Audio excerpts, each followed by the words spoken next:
All right, welcome into Story 9 here on the 5 Reasons YouTube channel. I'm actually on time this time. You can follow me at Ethan J. Skolnick and at 5 Reasons Sports. We're going to do a bunch of these over the next week leading up to the trade deadline for the Miami Heat and the rest of the NBA. Huge move obviously made over the weekend. Kyrie Irving, as we told you, was not coming to Miami. He ended up in Dallas for a package including Spencer Dinwiddie and also Dorian Finney-Smith and a couple of picks. We'll talk about that more here on the show. Our producer today is Manny Chang. This may find itself on the 5 Reasons, or excuse me, the 5 on the Floor podcast feeds as well. So if you don't get 5 on the Floor there, you should. You should sign up for either Google Podcasts, Apple Podcasts, Spotify, any of the other podcast apps. We're on all of them. And as you know, obviously the episodes make their way from there to here as well. All right, we are sponsored here today by our friends at All Pro Construction Builders. We're going to tell you a little bit about them here in a second. Reach out to our friend Danny.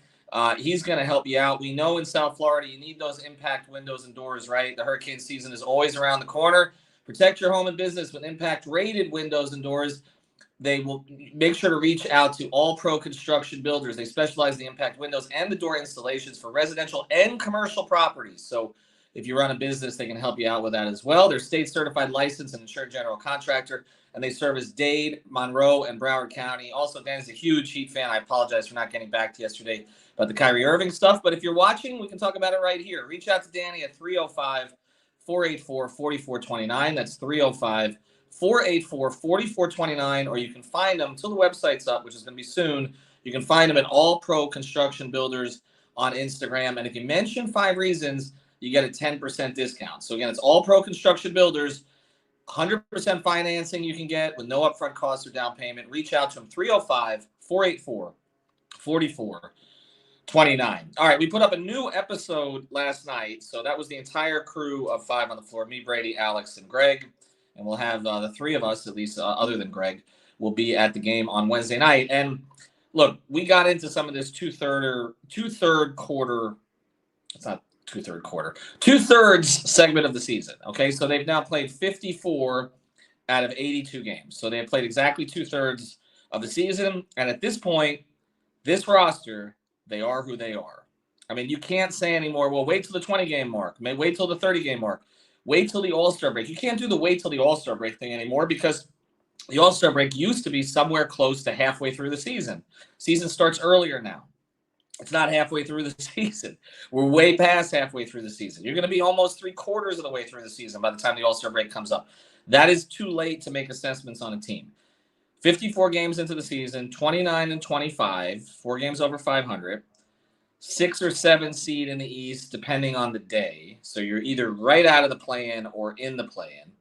You've had your roster healthy now, or at least reasonably healthy, in recent times. I don't want to hear about Yurt or any of this stuff at this stage. If Jimmy, Bam, Tyler, and Kyle, who you're spending a lot of money on, and Vic have been mostly in the lineup lately, you can't say anymore, well, just wait till we get healthy and see what it looks like. We know what it looks like. Their net rating is -0.1. Basically flat. They're average. That's what they are. And we can talk about, okay, they've had so many injuries. Well, the reason that Phoenix, Golden State, Clippers, all championship contenders before the season are all hovering around the same kind of record, same kind of net rating is because they've had some injuries too. So significant injuries. Devin Booker was out for a long period of time. Kawhi Leonard has taken a long time to acclimate back in and is not quite himself at this stage. Steph Curry missed a lot of time. Others on Golden State missed time. So you are what your record says you are, right? That's the only thing I'll ever quote from Bill Parcells, because otherwise I was not particularly impressed by the man when he was down here with the Dolphins. But that's true. You are what your record says you are. And so you're 29-25, and you are basically a flat line at net rating. And so this is why this matters now. We appreciate all the comments. Because as an organization, you need to decide over the next 4 days, like, what it is you're trying to accomplish this season. I keep saying that. Like, Pat Riley seasons matter, typically. We did a whole episode about this. There's like 4 or 5 seasons in Riley's tenure that are forgettable.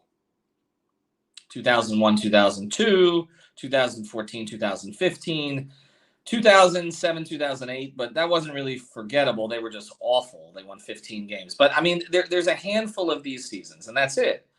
even Dwayne Wade's last season would have been forgettable if not for the Last Dance thing. There really wasn't a whole lot during that year that Dwayne didn't do for them. And we knew that team wasn't going anywhere, right?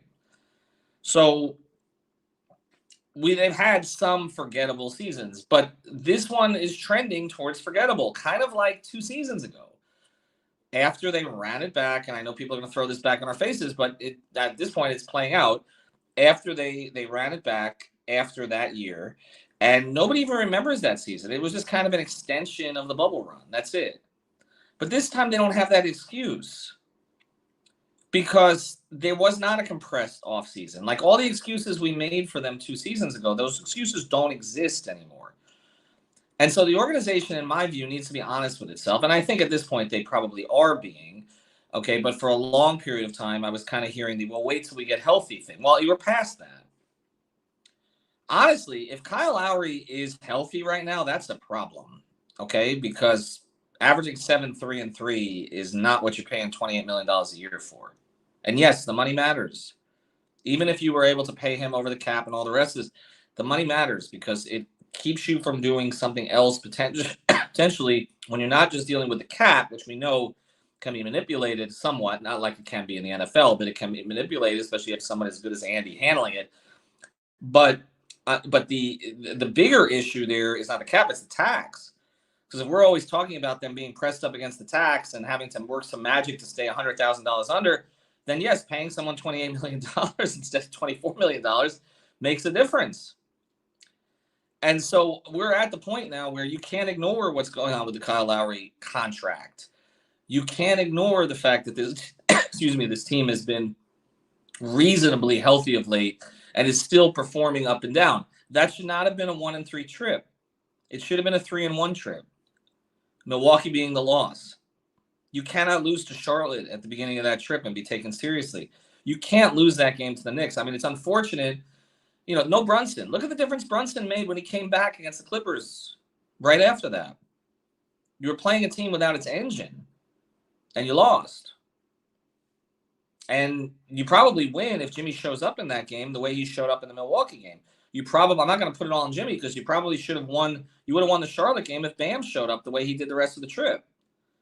This team is not good enough to overcome, subpar performances from any of its few top players. And additionally, it's not good enough even to survive 2 minutes without Bam and Jimmy at the start of the fourth quarter. So the reason I'm starting with all this is to say this much as the trade deadline approaches. I know people want names, and we're giving you names all over the place. They're talking to everybody. They're talking to Utah. They're talking to Toronto. They're talking to the Clippers. They're talking to Minnesota. They're talking to Houston. Okay, I don't know so much about the talks with Atlanta, but I know those teams have been in conversation with the Heat, from talking to people around the league, et cetera, and others around the organization. They're talking. It's not like they're asleep at the switch here. But it's different to be talking and also to be acknowledging kind of which direction you want to go in. Is the object here simply cost cutting? Is that it? Because if that's the object, this is going to be a completely forgettable season. If this is just about dumping money, whether it's Duncan's long-term money or including Dedmon to make it work or whatever, a lot of people have tuned this team out this year, and they're not going to tune back in on that.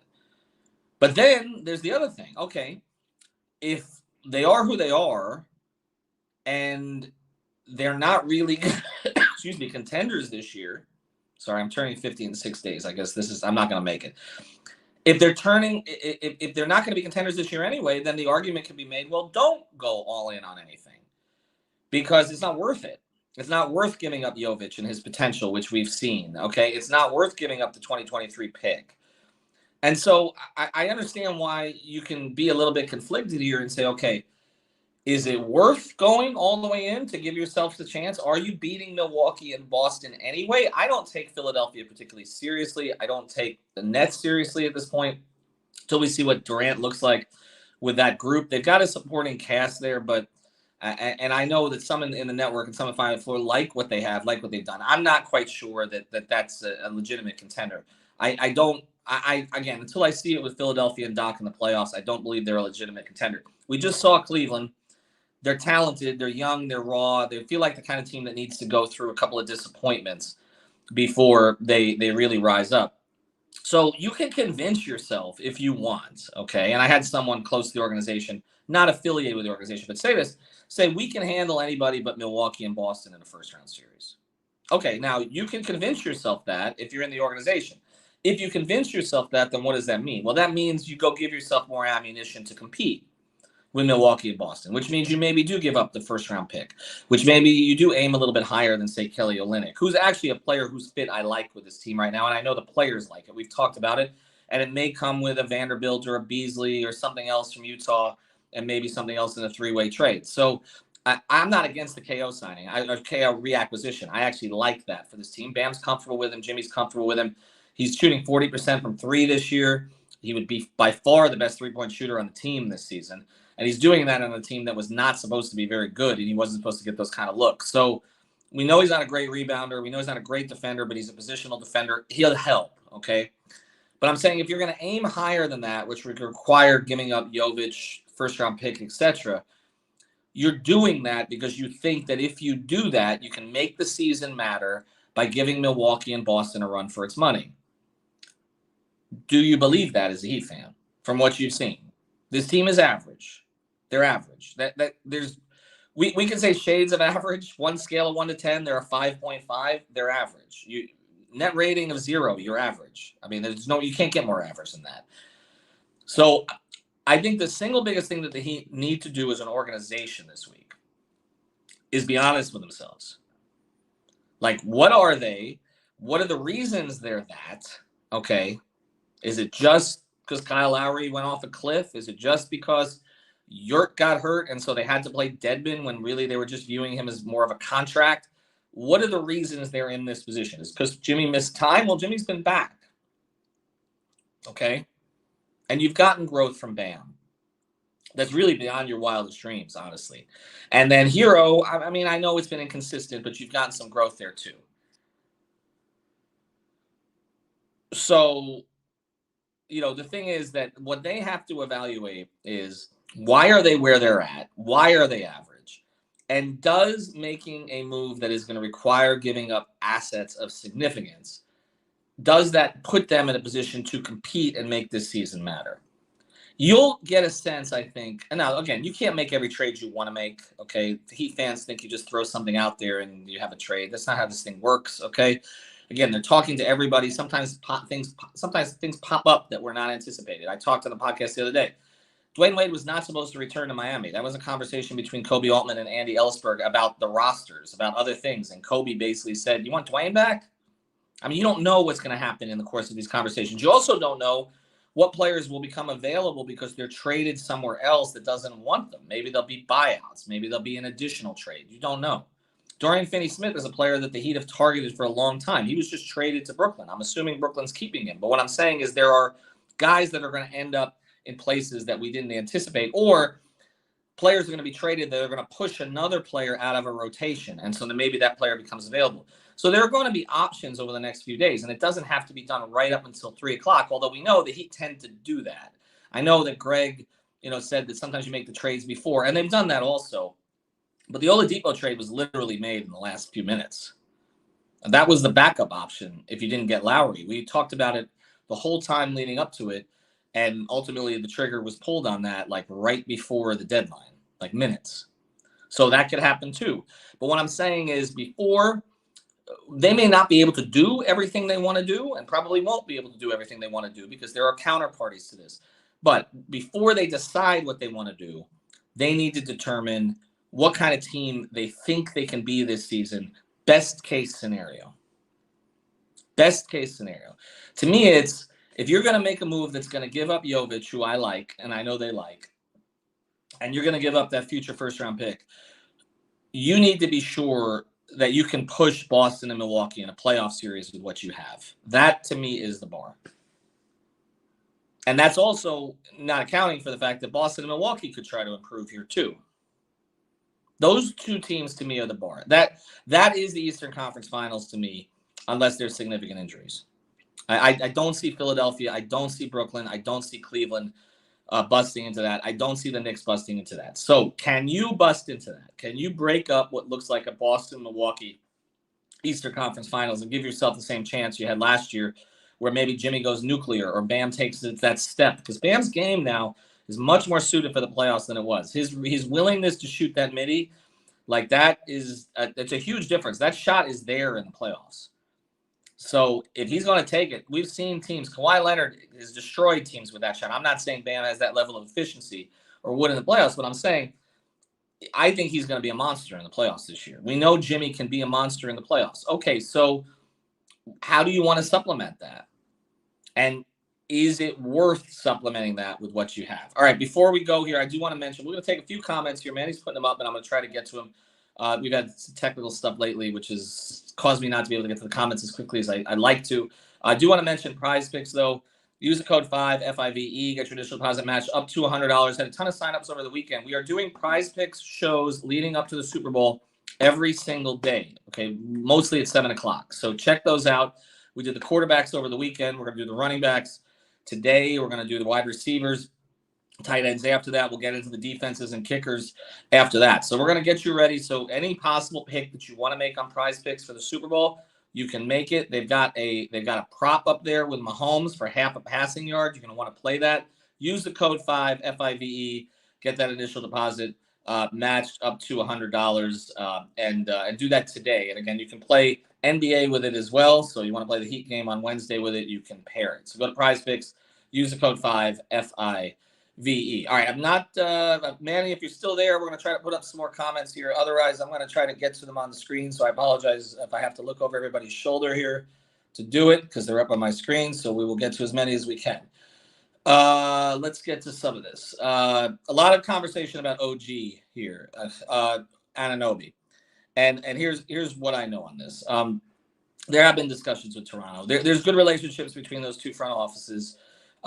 But again, is Toronto punting on that entire thing? Are they punting on Siakam? Are they punting on OG? I saw the reports yesterday that they are shopping guys. I don't know if shopping means they're looking to move them, but they're not saying no to conversations, was my understanding of it. And that seems to be what's out there as well.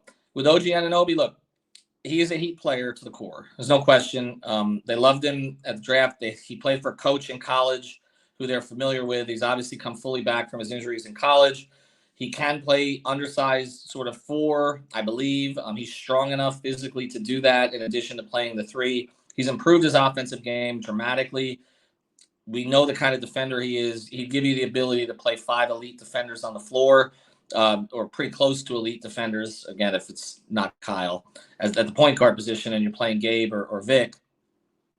And he, I mean, to me, he checks a lot of their boxes. Are you willing to part with all of those future firsts? Because if you do this again, remember the commitments that you've got financially to, and we had talked about Hero, and it's interesting, the piece that Albert put out about how they could trade Hero if they wanted to, even with the poison pill. But you're talking, at the very least, the commitments to Bam and Jimmy that are significant going forward. So is OG that final piece? It's the same thing that I've been asking for a while about John Collins, who can be had easier. And I was a big proponent of picking up John Collins, even though he's a much weaker defender than he should be, considering some of his athletic gifts. Could you turn him into a passable defender and somebody who can play in your system that way, in the way, honestly, that they did with Chris Bosh? Because when Chris came to Miami, he had tools, but he admitted to me many times he was a bad defender when he came from Toronto because he developed bad habits. Maybe John Collins would develop better habits there. He could be had for less than OG. But again, are you committing? Is he going to be part of your core at the middle of your organization that's good enough to win a championship? So that becomes one of the issues here as well. I'll read a couple more of this. This comes in from Justo. At what point does the Heat front office admit that the Duncan, Lowry, Denman contracts were a mistake? It always takes a couple of years to admit something's a mistake. I think they admit something's a mistake based on playing time. I mean, I think they've acknowledged the Duncan Robinson contract is a mistake. And that was not one that Pat was huge on. I can say that. Because there are some things that Pat has gotten credit for that were really others. Okay? And there's something that Pat has gotten blamed for that were really others. I know that Pat was not a huge proponent of giving Duncan that money. So, but again, there's other things that Pat's gotten credit for. Some of the stuff with the big 3, we talked Dwayne in 2003. that, really were circumstance or sort of almost luck or anything along those lines, or others contributing to it. In this case, I don't think Duncan can be pinned on Pat. I mean, he's the ultimate decision maker, but I get it in terms of personnel. But I don't think it's ever something he was comfortable with. As far as the other guys, Dedmon, they signed Dedmon for this week, right? Like that's what they signed him for. It was similar to the Myers-Leonard deal. I just split differently. And if they are not able to move him this week to make a trade, then I think that you can absolutely declare that that was the wrong decision in retrospect. But they also didn't plan to play him as much as they did. So that's the other thing. They came into camp thinking that Yurt was going to be their backup 5. So, he got pressed into duty and he regressed significantly. And, if you look at him 2 years ago, or even – if you look at him in that one playoff game against Milwaukee where Jimmy was getting outscored by Brent Forbes, Dwayne Dedmon was the best player on the floor in one of those games. The regression has been significant. He's not playable at this point. So that's the stage that they're in with him. What about Christian Wood is coming up? I was a little surprised that, Christian Wood wasn't included in that trade from Dallas to Brooklyn, but obviously they wanted Dorian Finney-Smith. Dorian Finney-Smith, by the way, he's had a slow start to this season. Now we're 2/3 of the way through the season, so it's been a sort of a down season for him. Christian Wood, they got to play with Luka, and they don't seem to like playing him with Luka. So I think there is a possibility to look at him. Remember, though, Christian Wood is not a good defender. He would give you a lot of the offensive things that you want. All right, we'll get to 2 more comments here. Thanks to our producer, Manny Chang. If he's still there, he can put them up. If not, I'll try to get to them. This one comes in from Duncan is 110% on Spo. I know that Eric wanted to keep Duncan for sure. He wanted a play style that was built around Duncan, but I think you even saw Eric Spoelstra move away from that this season. So I do believe there was an acknowledgement. The Lowry contract, I don't know that they're ever going to admit that that was a mistake. That was done for a bunch of reasons. One reason was their superstar wanted it. And that's one of the reasons why when everybody says, well, they're failing Jimmy, I'm like, well, they got him in that free agency, the guy he wanted. They got his friend. They overpaid. They knew they were overpaying. They gave him the 3rd year, in part because they thought they could trade it down the road. But that's what it took to compete that year for his services. They were not the only person who was involved, the only team. Dallas was involved in it. New Orleans was involved in it. There were other teams that were interested in him. And so if you wanted him, if you wanted to appease your star, get yourself a point guard who could establish offense. Look, we saw it the year before. They had trouble getting into offense, okay? And so that was something Kyle was supposed to do. But the ball's not even in Kyle's hands anymore to do it. And now he's not on the floor at all in the 4th quarter. And honestly, the way he's played lately, he shouldn't be.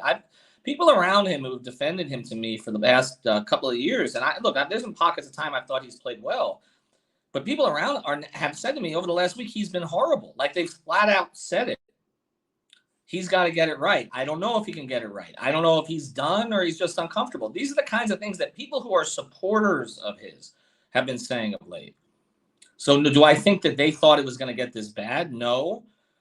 But there was a little bit of evidence of this. That last season in Tampa, when Toronto was relocated to Tampa, he didn't play particularly well.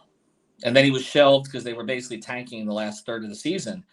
And that was all attributed to, you're playing in unfamiliar circumstances and you're not playing in Toronto. But, the reality is, between that decline, which was natural, his kind of lack of comfort here, which is on the court, which has become apparent, the ball in his hands less, and then maybe the hamstring injury from last year not completely healing, he's been a below average player. There's no way around it. And I'm not just talking about the $28 million. Like if you look at the 30 point guards in the league that are starting, he would be in the bottom tier at this stage for what he's done this season. And you can't have that for $28 million.